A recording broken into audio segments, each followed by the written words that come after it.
That's what Sam Altman was playing during the announcement this week.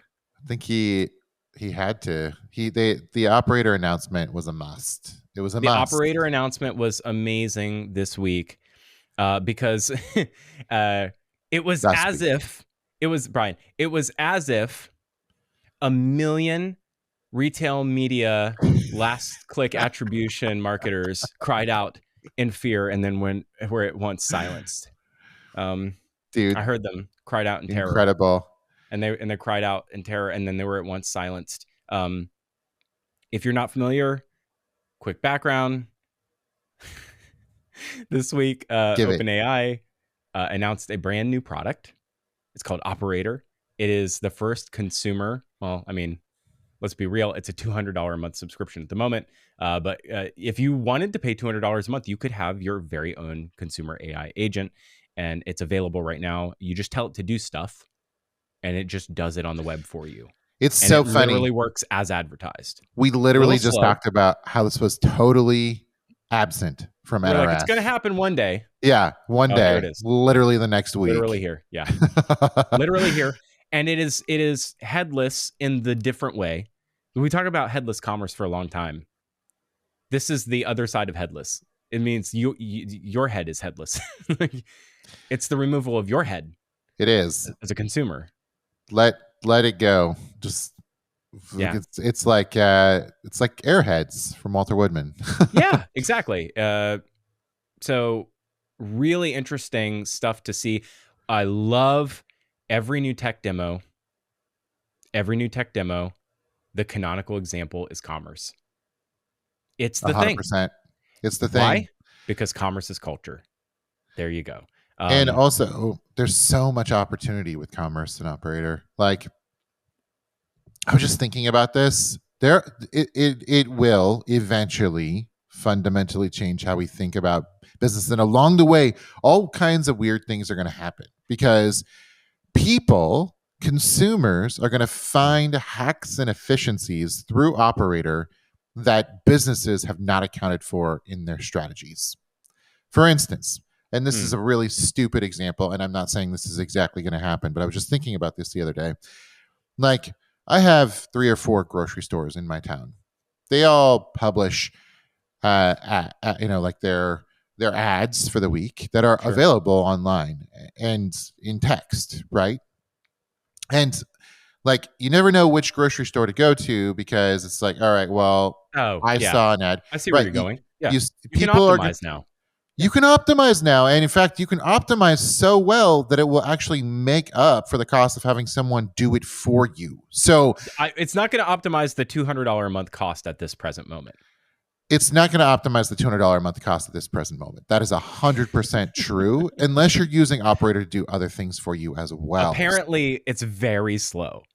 Yes. Again, it's so slow that it may not, but it's going to get fast. The eventualities here are basically like lost leaders are going to start to disappear. They have to disappear. For sure. When you become this efficient, there's no longer a reason to run a sale that is outside the norm of what a sale should be in order to attract people to your... Okay. Yes. Yes. Yes. Okay, hold on. Yeah. Let me say what I think you're saying a different way, or as I understand it. Do it. What you're saying, or what I think you're saying, is that a tremendous amount of incentive in the world for consumers is built on the friction that is required for a human to go out of their way and take up some part of their time to do it. So that you get them to someone was able to optimize their life. Correct. So that friction was removed, it would break the system. Yes, the system will break. It is over. I know it's going to take a while. It's going to take a while, or maybe not that long.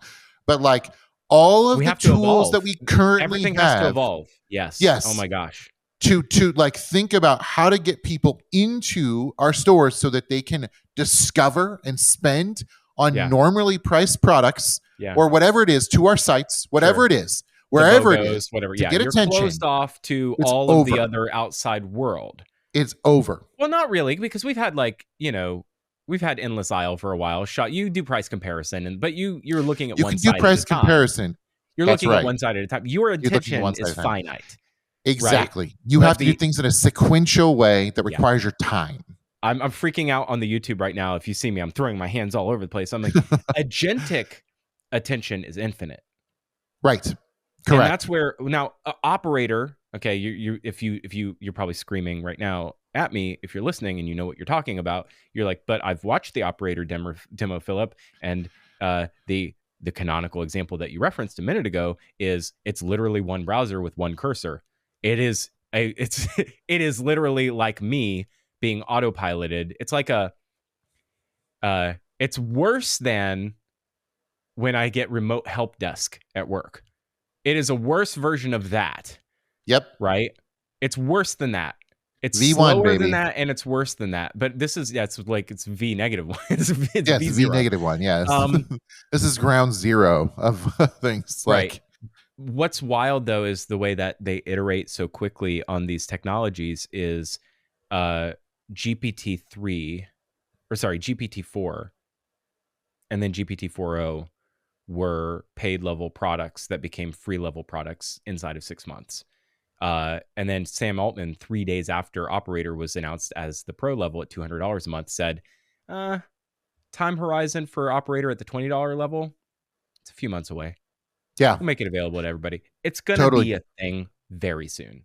In fact, people that are, I actually can see why people would pay $200 just to get a jump on it, because it's going to move to the $20 tier, and then they can just move to the $20 tier. They only have paid a premium of like $600 to get an early start. Like for the people who are interested. Yeah. And I know if you also know what you're talking about, then other people are probably also saying that, like, well, we can do this already. Run Copycat can do the same thing already. There's other people who are, there's if you can run content, or if you know how to run code on your machine, you can hook up today to the API and run agents on your machine locally and have a very similar thing. Computer use API is a thing that ChatGPT local can do. So we have examples of this to some degree already, but this is the dummy proof version that you just type into a box and it just magically works. This is also translation of that for humans, like it's in human language. Yeah, for normal people. Right. Yeah. Okay, well. This was really important because an important announcement, because at the exact same time we've had another AI narrative happening. So yes, ChatGPT kind of needed this to go out at the very moment that DeepSeek started to get all the attention it's received. So this is really interesting, because it comes like, what is it? It was an incredible week for Sam Altman. Maybe a very bad week for Elon. It depends on who you are, I guess. So it depends. Very, very big week. Sam Altman, inauguration day. We have the day after, day one, you have Project Stargate, $500 billion. Masa, SoftBank commits with Larry Ellison and Sam Altman standing there. Menswear guy tells everybody that Sam Altman doesn't dress very well. Don't wear brown pants with a suit. All that good stuff.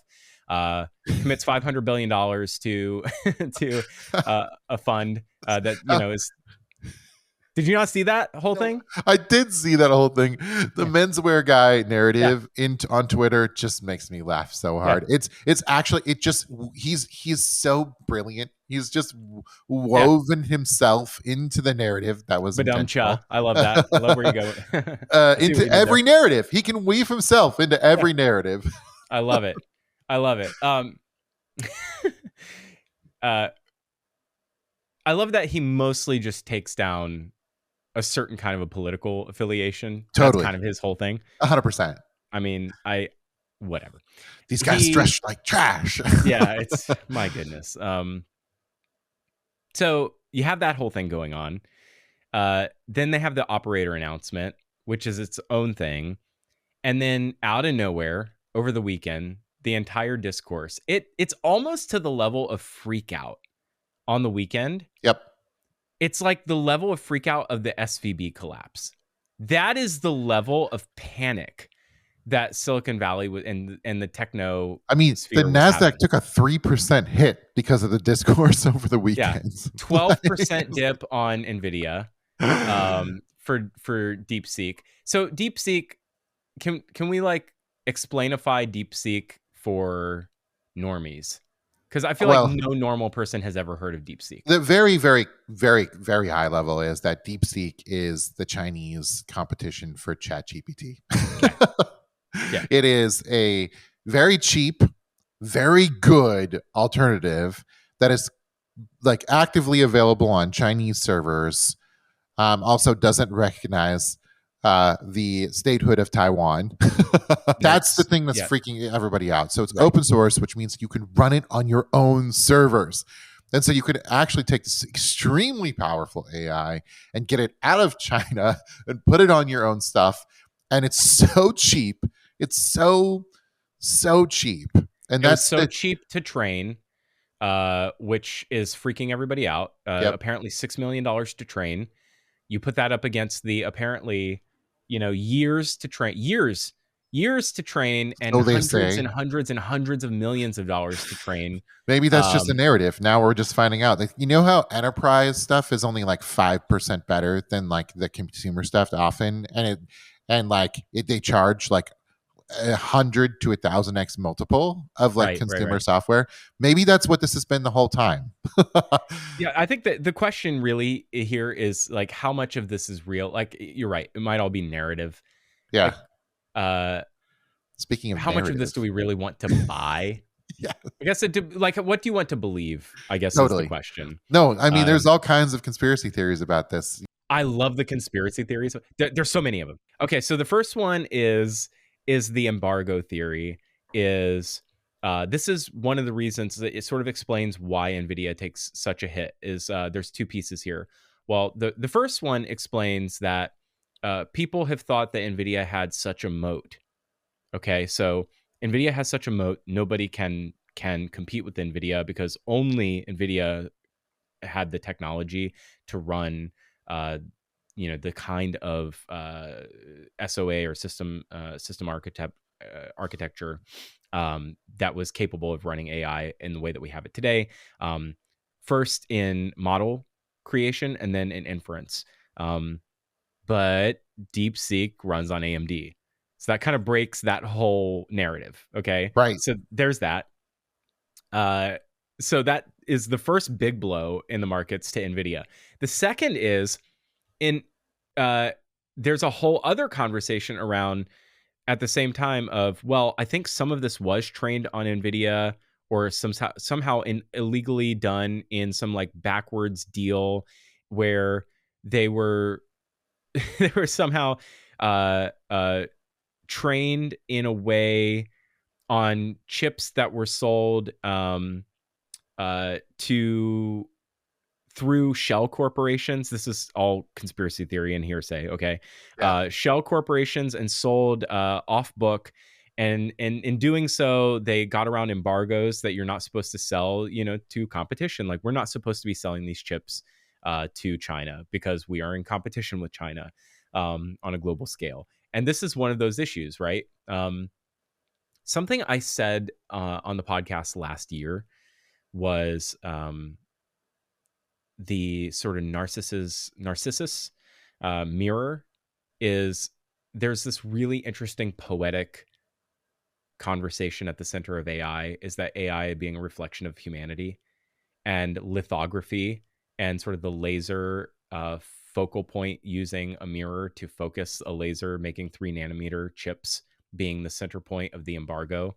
Like, us having to control the mirror and us controlling the laser and the lithography and us controlling the chip making is at the end of the day, it's like, I think that's really poetic. It is poetic. Yeah. There's anyway, long story short, there's all of these conspiracy theories how this could have even happened. I have not played with DeepSeek. I've watched YouTube videos about it and I've watched other people use it. I've seen a couple Twitch streams, and I've watched a bunch of TikTokers freak out about it. But I think the thing that's really funny is how many Gen Zers are using it just specifically to spite the government. And that is why it is number one on the App Store right now. Yep. I believe. Exactly. No, it's crazy. And I I have no idea. I mean, here's my real hot take. Who knows what kind of backdoor deals there were involved in this? I mean, I'm sure it matters. I'm not saying it doesn't matter, but like, did anyone think that the Chinese weren't going to get a hold of code available on the internet and use data of which the Chinese government has a lot of to train? Like, it seems almost ridiculous that we wouldn't see this happen. You know what I mean? Well, like this was an inevitability. Hardware was always the thing. It's like like saying everybody knows how to build a nuclear bomb, Brian, but you need the plutonium. Right. Fair. Like, but chips are readily available. I mean, obviously you can't, like, if the NVIDIA chips ended up there, they ran it on AMD. Great. Okay, cool. Like, the chip war happens, and then people catch up and things start to work in ways you didn't think they would. And like, I went down this crazy rabbit hole too. Is like, yeah, they somehow started tinkering with these AMD chips that unlocked all this performance. Apparently, like they went to, supposedly. This reminds me of the days. None of this could be true. This reminds me of the days when we would overclock our Pentiums. Oh, I did it. Oh, I totally did it. 100%, dude. Yeah, I was in that BIOS every day trying to undo the change that I did that like whacked out my computer because I had to finish my homework. 100%. I guarantee you that's what the Chinese are doing occasionally. They're like trying to get in there and figure out what like whacked out their hardware because they tinkered with it so much. This is so I posted something on X about, which I'm avoiding like the plague, by the way. I am trying to wean myself off of that platform in the same way I've weaned myself off of coffee over the past month and a half. Your substitute is like an artificial sweetener. Like, it really is. You got to get used to it. You got to get used to that flavor, bro. I mainlined it for so long. I'm having to really. You were on the high fructose, and now you're on Splenda. Yeah. But I did post. I said, I get the same feeling about this whole discourse. Get the same feeling about this discourse that feels a lot like the whole room temperature superconductors conversation from last year. Oh, yeah.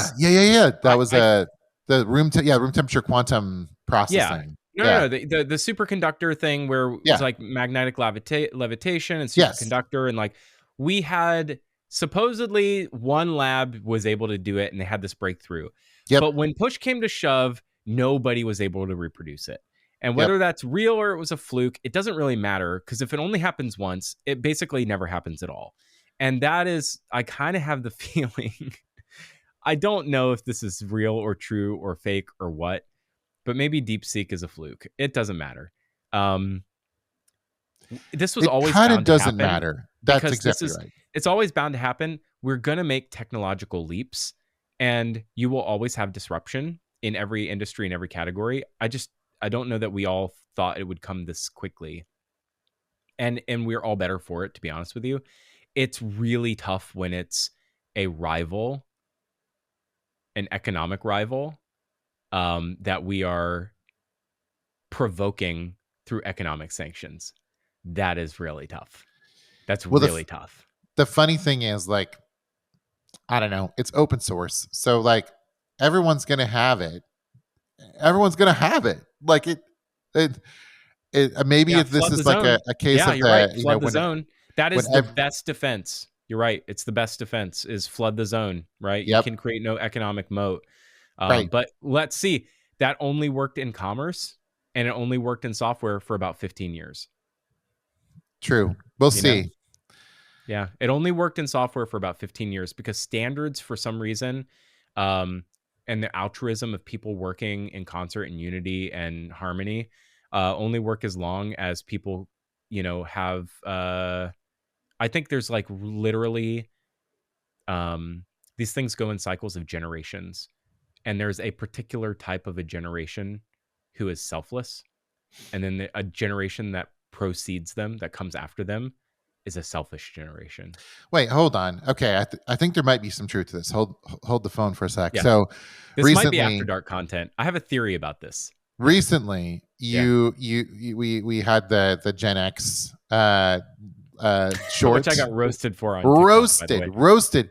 But I love this because it's millennials, right, that are roasting it. And what one of the things I posed a question to a friend of mine like maybe a year ago, and I was like, millennials are just as selfish as boomers, and she got kind of offended by it. She's like, no, a generation's been so conscious about things as we have. And and humble too. And humble too. Exactly. Like, it's funny. I think boomers felt the exact same way when they were cranking. Like, oh, we're the best generation. We're doing things that no one else has ever done. We're paying attention to things that no one else has paid attention to. They're the freaking 60s, man. Like they led the way. And yet we complain about all of them. But I think millennials might be worse, potentially. Remember when we were younger and all the boomers were like, those millennials? Like, true. Yeah. They really right. Showed them. They were right. Yeah. We really showed them.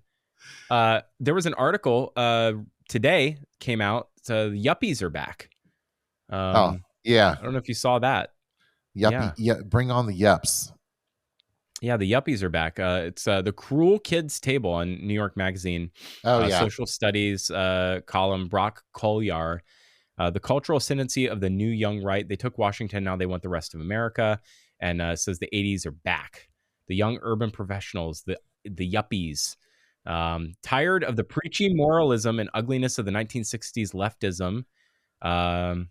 They came back. And look, it's almost like history is repeating itself. You remember Alex P. Keaton from No. You never watched that the Family Ties. That's where Michael J. Fox became famous. He was on a TV show. Never watched it. You never watched that show? No. I was a little later than you, and we didn't watch too much TV as kids. Like it was more movies than TV. They didn't have cable. Got it. Well, he was sort of the archetype. His parents were hippies. And sort of the intro of the show sort of shows their progression as a family as they're growing up through like painted pictures and photographs and sort of like Olin Mills style, like, portraits on the mantle as they're growing through the years. And now you see the family sort of like in their later years where daughter is older in college, or son is older, graduated, daughter's in high school. So Alex P. Keaton's in like college years, I'm guessing, by my recollection. It's been like 25 years since I've seen the show. Daughter's in high school and dating, and then the younger daughter is much younger and it's like early middle school age. And the two parents are ex-hippies, and they're reconciling the fact that their oldest son is like a Reagan-loving Republican, like young, like he is as Gen X is good, back, Gordon baby. Gekko loving. Yeah, absolutely. He is like he grows up to be that sort of a guy, and wild. I think that's just funny. It's funny, man. Michael J. Fox coming up a lot in my like sphere. There's something going on. Yeah, it is. We talked about Back to the Future recently, and then just random. I've been watching through Curb Your Enthusiasm, which I never finished. I'd watched like halfway through, but and literally the Michael J. Fox episode was on like just the other night, and so something's in the water. I mean, he was just given the Presidential Medal of Freedom. I think that incepted everybody to have to remember Michael J. Fox and the culture. Totally again. Random though for me, like completely random. I don't know. Him receiving the Medal of Freedom is the reason why we watch Back to the Future. I was Oh, like, no way. Okay, oh, I there have you go. All nostalgia. right. All right. And All I right. brought him back up because we watched that. Maybe that's why we're talking about it. Let's get back on track real quick. You can't play whack-a-mole with policy. It's right? hard. People try to play whack-a-mole with policy. I don't think that we can ban every app from the App Store. No, in fact, that was actually the funny thing about the TikTok ban, right? Is everyone jumped to Red Note, another Chinese video app. So we're in a bit of a conundrum. And I understand. So the really interesting piece here is, I believe the issue with TikTok is the concentration, right?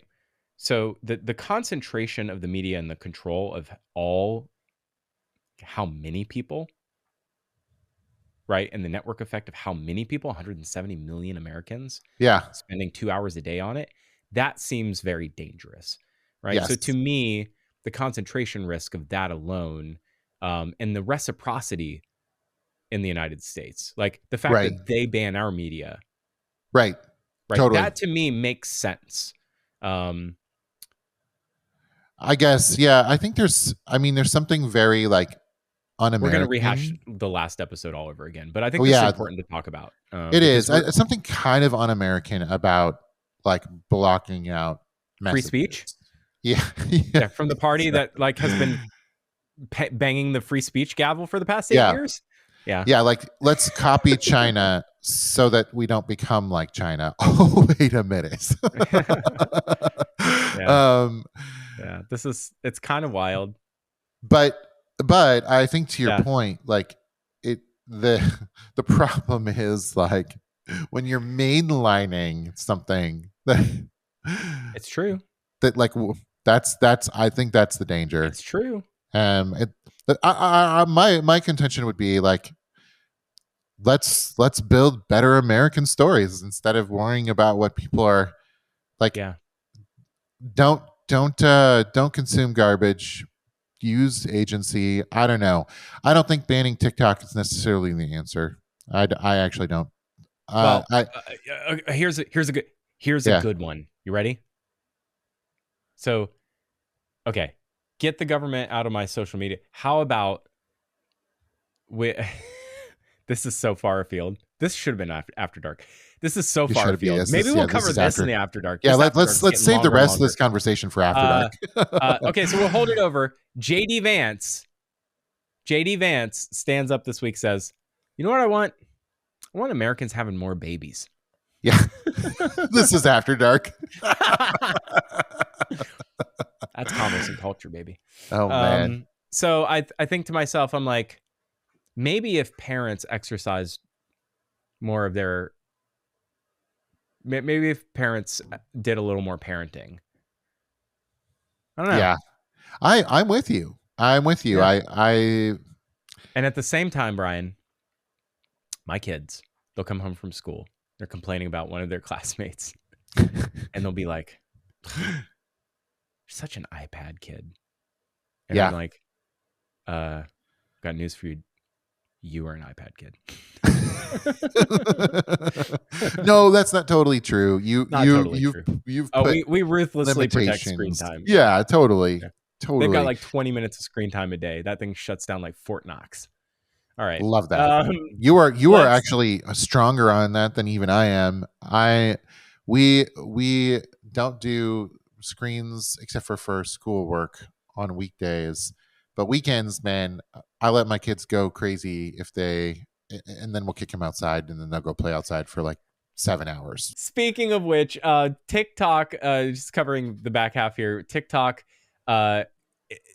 apparently there's an aftermarket right now for TikTok pre-installed on phones, are going for hundreds of dollars, because you can't get like there's okay, in like one phone being listed on eBay does not necessarily like, you know, a market price make, but one I'll drop this in the show notes for you, Sarah, But there is a news story about one phone is listed at $25,000. I don't know how much any phone has actually sold for, but there was a timesnownews.com, a very reputable news source that I've definitely heard of. It's a news aggregator, definitely not a Taboola roll-up affiliate blog. But, there is a news sort of a story here that is very, very juicy about people needing their TikTok fix who have an opportunity to buy a phone with TikTok pre-installed. That sounds like a really juicy news story. And it feels like Flappy Bird all over again. Yeah. Here's my viewpoint. You can find just about anything listed on eBay for an unreasonable price. Like everything. My kids go on there and they're like, Haunted Dad, ducks. do you realize this thing that we have is worth like $25,000? And I'm like, guys, don't look at eBay. Don't look at eBay. Like, it's just you're setting yourselves up for disappointment. Once upon a time, eBay Enterprise sponsored some content from Future Commerce, I think. Man, I got a lot of stories about eBay Enterprise. There's still things there's the lore in use that I made for eBay Enterprise that are being used by other organizations that were acquired out of eBay Enterprise. That's the truth. So anyway, I don't think anyone's got the jonesing yet for $25,000 for a TikTok, but if you did, and you had that crypto money was burning a hole in your pocket, you have the money to spend right now. Go for it. We've got a couple other items on the docket. The Lady Gaga site. Here's what I got to say about LadyGaga.com. Shopify site, built with hydrogen, headless site. Looks really pretty. Want to dive into that for 1 second real quick. Has a dark mode switch, not a dork mode switch. Has a dark mode switch. We're going to talk about that for 1 second, but you got to give her props for going full Harlequin on this thing. Even though that movie was absolute, like, it was panned left and right, and she still leans into it. Yep. What a move. That takes guts. It does. Yeah. I'm all in on it, actually, as like a creative move wise. Yeah. That's bold. And like, I feel like it fits Lady Gaga really well already. Yeah. So it I don't know, it works. Yeah. Well, that's the next album is March 7. It's called Mayhem. But the Harlequin thing is still very up there. It's still up there. I would have taken that down.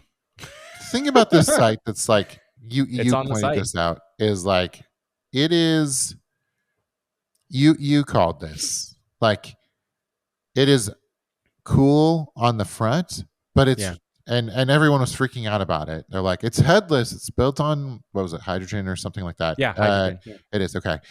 But like, if you get into it, it's just a normal e-commerce site. Maybe we can pull this off in the YouTube. But right now, I'm going to do it, and you're not going to be able to see it. If you're on the website, and you go to the top bar, and you click on music, and you sort of hover over the album art, you get this sort of Apple Music sort of little album, little scrolly deal. We've been able to do that since 1999? Yep. And then if you click on the left side and you kind of thumb through the albums, yeah, okay.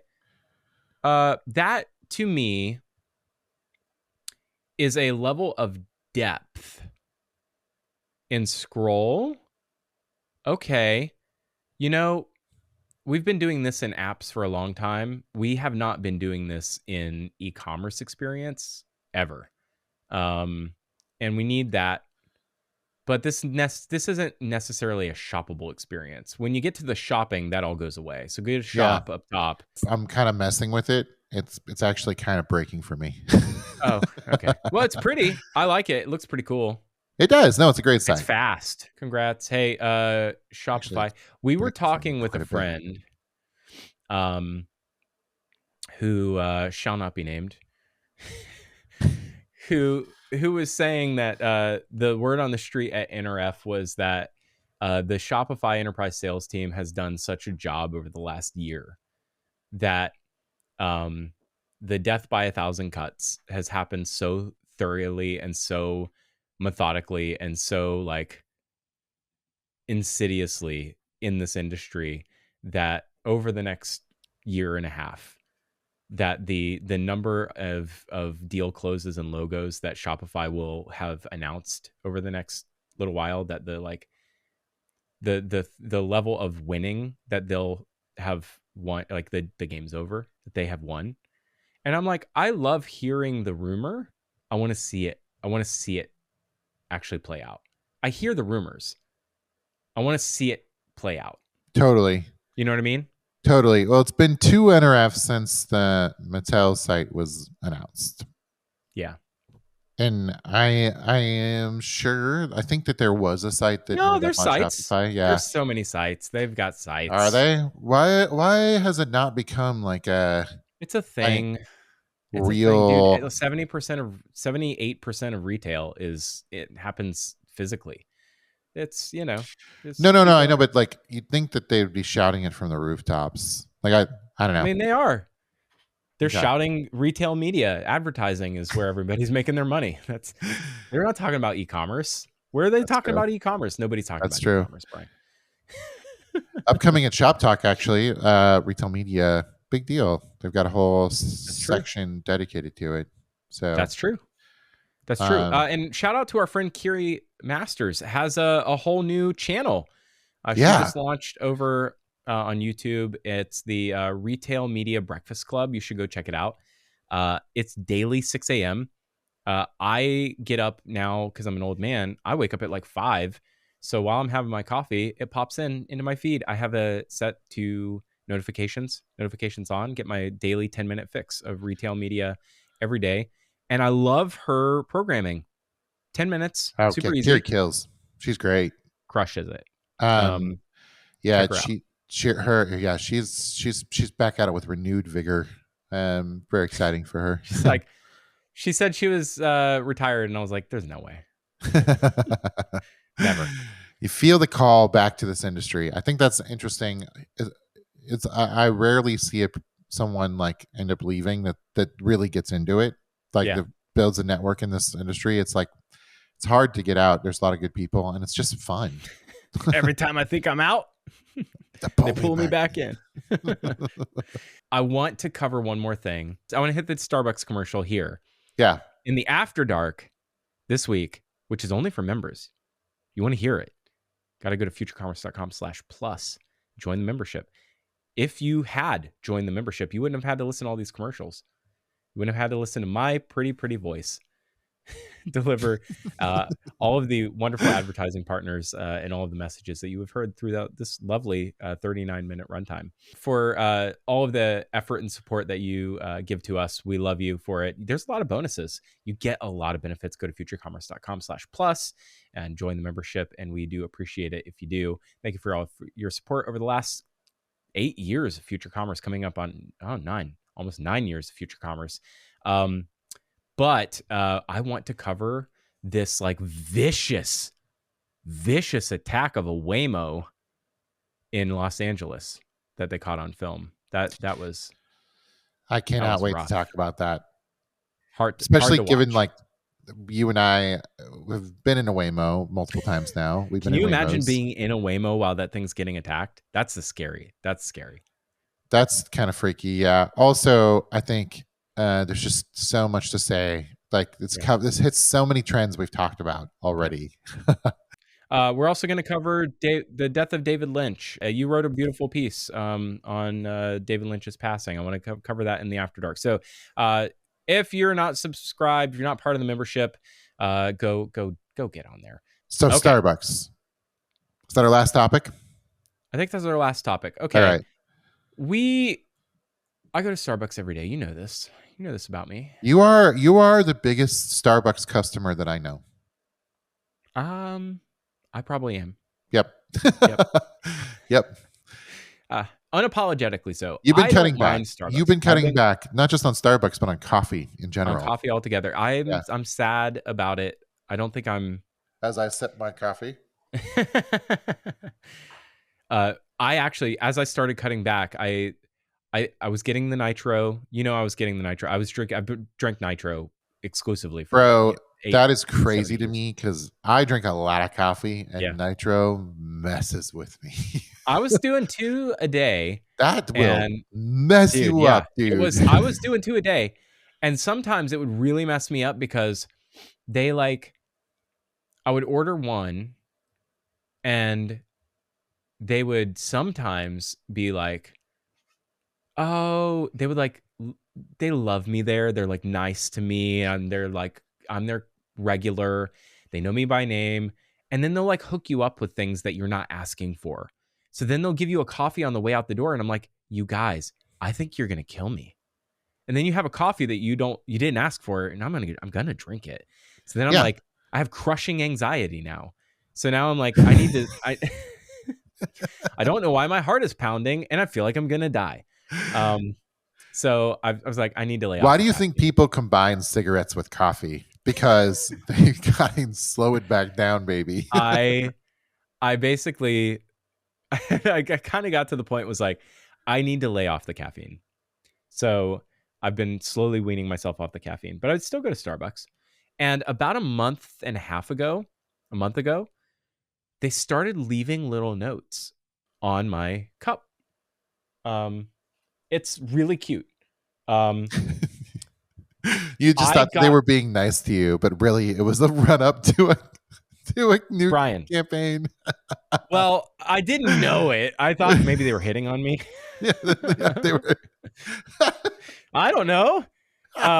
Today, so this new campaign just launched. It was CEO Brian Nichols' first big campaign.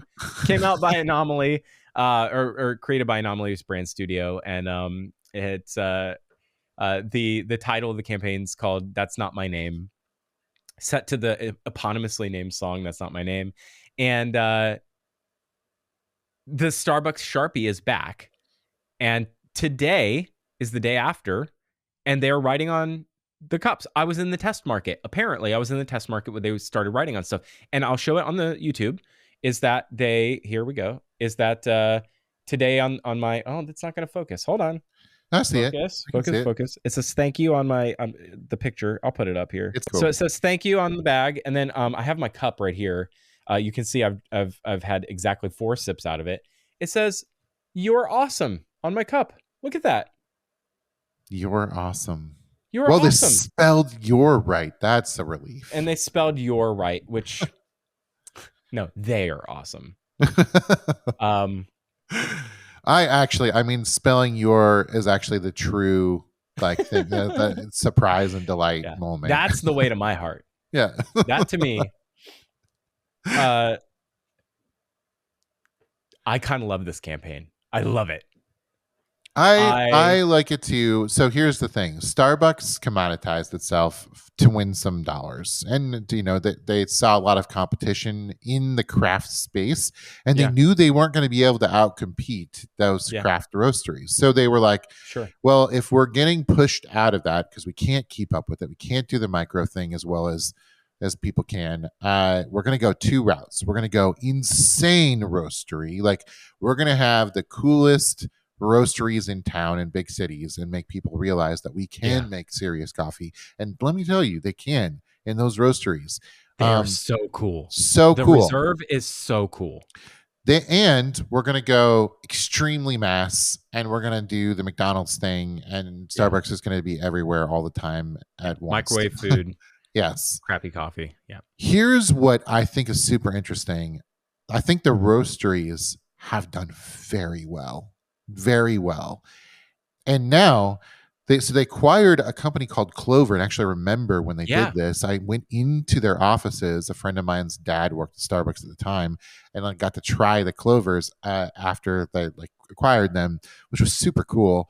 Made one of the best cups of coffee I've ever had. And then they phased them out. They put them into a bunch of stores and they pulled them. And you know why? It's because it took a long time. The Clover technology was slow. It was really slow. And so I think they've been working on perfecting it all this whole time since then. And now in the new Starbucks, and the one I went to at your place, because I think that they realize that you're their best customer in the nation. And they're like, we need to put one of these next to Phillip because it says top 0.5%. So there's no way I'm the best customer in the nation. You're pushing it, dude. These machines are taking action. So I have one in my near my kid's school as well. They are taking the reserve roastery coffees and putting them into Starbucks, and they are doing Clover coffee for all of these reserve roasts, including single origin Ethiopia, which is my favorite coffee. That's nuts, dude. That's pretty rad. This is a return to competing with the craft coffee, and they're doing it. Okay, well, they also are bringing back the cafe experience. I mean, listen, I'm already a fan, so it doesn't really count for much. But today, lots of people being asked, is this for here or to go? And a lot of people confused. They're like, what do you mean for here or to go? They're like, are you going to stay in the cafe or are you going to take it out? And they're like, I'm going to stay here. And then they're getting real cups. Like real saucers. Now we're talking. Real cups. Let's go. Okay. They used to do this. They used to do this. Have people going around and bussing. Yes. Okay. And then they have the bar has milk and stuff on it again. Like we're back. We're back. Okay. And I actually think it's technology enabled back. That is the thing that I think is interesting. Yeah. That's cool. That's cool. And they're called the Starbucks Coffee Company now. That's the other thing is that the brand is repositioned as the Starbucks Coffee Company. If this CEO kills Pike Place, I am all in on Starbucks. That's a great place to leave it. Because that would be the ghost of Pike Place Market. If he can shake those ghosts. Shake those ghosts. Well, you can't have a ghost without something being dead. So if you just kill it, then there you go. All right, true super fans of Future Commerce would understand that reference. All right, Brian, let's leave it there. Thanks for listening. Thank you for listening. Check out the After Dark. Lots to come. I don't even know what's going on. We have June 10th. If you made it this far, June 10th is our to be announced MoMA Vision Summit. Our June. Man, you just went straight there. I'm going for it. It's coming. I'm telling everybody. If you're still listening, it's not announced yet. Most people probably were like, "Oh, it's over. I'm done." Good thing you stuck around. Good thing you stuck around. Go to futurecommerce.com/events and click on the notify me button to get on the list to be the first to know. If you're not on the list, get on the list. Go to futurecommerce.com and sign up for our emails, and you'll have your favorite thing in the inbox every single day, just about every day.